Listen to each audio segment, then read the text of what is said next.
U-Anisbros usebe ngumlimi iminyaka ye-15 edlule kusula kwaqala ukucishakonga ugesi ngo-2007. Utshalo okolweni umbila phakathi kokunye.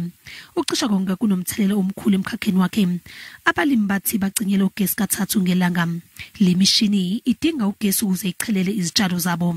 It's quite a challenge at the moment because we're in the winter, in the middle of the winter crop season, and the yield is the potential is being laid out at the moment, and if we cannot water the stuff, there's going to be a much smaller yield at the end. Uhlelo ukucishakonga ugesi alushayi abalimi nje kuphela kepha nabathengi.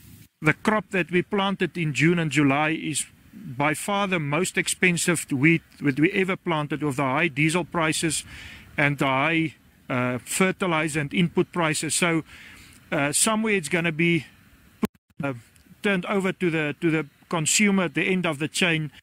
Abe Agri eNorthern Cape bacela iEskom ukuba ithi ukubanika ukuphefumula ngalesikhathi esinzima. We have to do something. If we can have a longer outage on a time and only 2 times a day, it will help a lot. But this amount of load shedding and off time is going to have huge losses for the irrigation sector. Uproqayise labo abathanda ukungena emkhakheni wezokulima ikakhulukazi labo abalima okuniselwayo. Njengoba ukolweni usesigabeni esibucayi akacaci ukuthi uzofinyelela ezimakethe kuzibandlela.